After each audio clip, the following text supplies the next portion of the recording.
2020 ಈ ಶಾಲೆಗೆ ಬಂದೆ ಮ್ಯೂಚುವಲ್ ಅಂತ. ಅಂದಿನಿಂದ ಆ ಸಂದರ್ಭದಲ್ಲಿ ನಾವು ಅಡ್ಮಿಷನ್ ಮಾಡ್ಕೊಂಡು ಹೋದಾಗ ಇಲ್ಲ ನಾವು ಸೇರ್ಸಲ್ಲ ಯಾಕಂದ್ರೆ ಹಿಂದಿದ್ದ ಟೀಚರ್ಗಳು ಹೇಳ್ಬಾರ್ದು ಅವ್ರನ್ನ ತೋರಿಸಿ ಹೇಳ್ತಾರೆ ಪೇರೆಂಟ್ಸ್. ಅದನ್ನ ನಾವು ಒಬ್ಬ ಶಿಕ್ಷಕರಾಗಿ ಅವ್ರನ್ನ ಕೂರಿಸೋದ್ಬೇಡ. ನಾವೀಗ ಏನ್ ಮಾಡ್ತೀವಿ ನಮ್ಮ ಶಾಲೆಯಿಂದ ನಾವು ಪೋಷಕರಿಗೆ ಮತ್ತೆ ಮಕ್ಕಳಿಗೆಲ್ಲ ಮನವರಿಕೆ ಮಾಡಿ ಅವತ್ತಿಂದ ನಾವು ಅಡ್ಮಿಷನ್ ಮಾಡ್ಕೊಳ್ಳಿಕ್ಕೆ ತುಂಬಾ ಹಲವಾರು ಪ್ರಯತ್ನಗಳನ್ನ ಮಾಡ್ತಾ ಇದ್ದೀವಿ. ಆದಾಗ್ಯೂ ಅಡ್ಮಿಷನ್ಗೆ ಸ್ವಲ್ಪ ಹಿಂಜರಿತಾ ಇದ್ದಾರೆ. ಇತ್ತೀಚೆಗೆ ಸ್ವಲ್ಪ ಪರವಾಗಿಲ್ಲ. ಈ ವರ್ಷ ಈಗ 2023-24ರಲ್ಲಿ 24-25ರಲ್ಲಿ ಅಡ್ಮಿಷನ್ ಇರಲಿಲ್ಲ. ಈಗ 25-26ರಲ್ಲಿ 1ನೇ ತರಗತಿ 2 ಅಡ್ಮಿಷನ್ ಆಗಿದ್ದಾವೆ, 5ನೇ ತರಗತಿ 1 ಅಡ್ಮಿಷನ್ ಆಗಿದ್ದಾವೆ. ಸ್ವಲ್ಪ ಇದಾಗ್ತಾ ಇದೆ. ಶಾಲೆಗಳಿಗೆ ಪೋಷಕರಿಗೆ ಸ್ವಲ್ಪ ಮನಸ್ಸು ಆಗ್ತಾ ಇದೆ ಅಂತ ಹೇಳ್ಬೋದು. ಒಟ್ಟಾರೆಯಾಗಿ ನಮ್ಮ ಕರ್ತವ್ಯ ಮಕ್ಕಳ ಒಂದು ಸಂಬಳ ಬರ್ತಾ ಇರೋದು ಮಕ್ಕಳದು ಅಂತ ನಾನಾದ್ರು ಭಾವಿಸ್ಕೊಂಡಿದ್ದೀನಿ. ಮಕ್ಕಳಿಂದಾಗಿ ನನಗೆ ಸಂಬಳ ಬರ್ತಾ ಇದೆ. ಆ ಮಕ್ಕಳದ ಋಣ ನನ್ನ ಮೇಲಿದೆ. ಹಾಗಾಗಿ ಆ ಋಣ ತೀರಿಸತಕ್ಕಂಥ ಜವಾಬ್ದಾರಿ ನಮ್ದಾಗಿದ್ದು ನಾನು ನನ್ನ ಮಟ್ಟಿಗೆ ಎಷ್ಟು ಸಾಧ್ಯನೋ ಬೆಳಿಗ್ಗೆ 10 ಗಂಟೆಯಿಂದ 4:30ವರೆಗೂ ಎಷ್ಟು ಸಾಧ್ಯನೋ ಆ ಮಕ್ಕಳಿಗೆ ನ್ಯಾಯವನ್ನು ಒದಗಿಸುವ ಮೂಲಕ ವಿಷಯವಾರು ಅವ್ರಿಗೆ ಏನೇನು ಕಲಿಸ್ಬೇಕು ಅದನ್ನು ಕಲಿಸುವ ಮೂಲಕ ನಾನು ಅವರಿಗೆ ನ್ಯಾಯವನ್ನು ಒದಗಿಸ್ತಿದ್ದೀನಿ. ಆ ಮೂಲಕ ಆದರೂ ನನಗೆ ಸ್ವಲ್ಪ ಕೊರತೆ ಇದೆ. ಏನಪ್ಪ ಅಂದರೆ ಮಕ್ಕಳು ಸ್ವಲ್ಪ ಫಾಸ್ಟ್ ಇಲ್ಲ.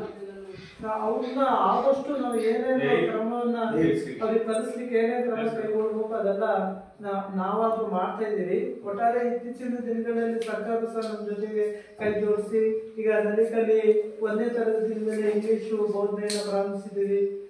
ಕಾರ್ಮಿಕರಿಗೂ ಸಮನಾಗಿ ನಾವು ಕಲಿಸ್ತಾ ಇದ್ದೀವಿ.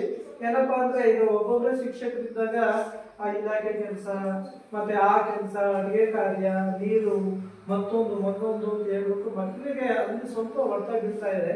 ನಾವು ಒಕ್ಕಡಿ ತೊಡಗಿಸ್ಕೊಳ್ಳೋದ್ರಿಂದ ಆ ಸಮಯದಲ್ಲೂ ನಾವು ಅವರಿಗೆ ಒತ್ತು ಕೊಟ್ಟಿರ್ತೀವಿ.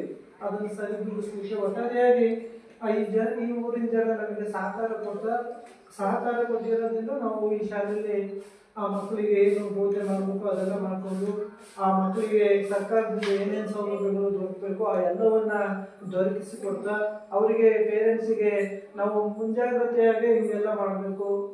ಮತ್ತೆ ಹೊಸದಾಗಿ ಅಡ್ಮಿಷನ್ ಆಗಿರ್ತಕ್ಕಂಥ ಮಕ್ಕಳಿಗೆ ಅಕೌಂಟ್ ಮಾಡಿಸ್ಬೇಕು, ಮತ್ತೆ ಕ್ಯಾಶ್ ಇನ್ಕಮ್ ಮಾಡಿಸ್ಬೇಕು. ಅವನ್ನೆಲ್ಲ ಸೆಟ್ಟು ಜೆರಾಕ್ಸ್ ತಂದ್ಕೊಡಿ. ಅವರಿಗೆ ನಾನೇ ಆನ್ಲೈನಲ್ಲಿ ಅವರಿಗೆ ಸ್ಕಾಲರ್ಶಿಪ್ ಹಾಕ್ತೀನಿ.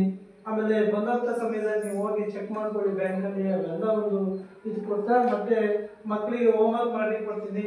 ನಾನು ಈಗ ಪೇರೆಂಟ್ಸ್ ಬಂದರೆ ದಯವಿಟ್ಟು ಹೋಮ್ವರ್ಕ್ಸ್ 1 ಗಂಟೆ ಒಂದು ಕೈಯಲ್ಲಿ ಚಪ್ಪಾಳೆ ಹೊಡೆದ್ರೆ ಅದು ಚಪ್ಪಾಳೆ ಅನಿಸಲ್ಲ. ನೀವು ನನಗೆ ಒಂದು ಕೈಯನ್ನು ಕೊಟ್ಟು ಚಪ್ಪಾಳೆ ಹೊಡೆಯೋಕ್ಕೆ ಸಹಕಾರ ಕೊಡಿ, ಹೋಮ್ವರ್ಕ್ ಮಾಡಿಸಿ. ನಿಮ್ಮ ಮಕ್ಕಳು ನಮ್ಮ ಮಕ್ಕಳು ಇದ್ದಂಗೆ ನಾನು ಹಂಗೆ ತಿಳ್ಕೊಂಡಿದ್ದು ಯಾರು ಭೇದ ಭಾವ ಇಲ್ಲ.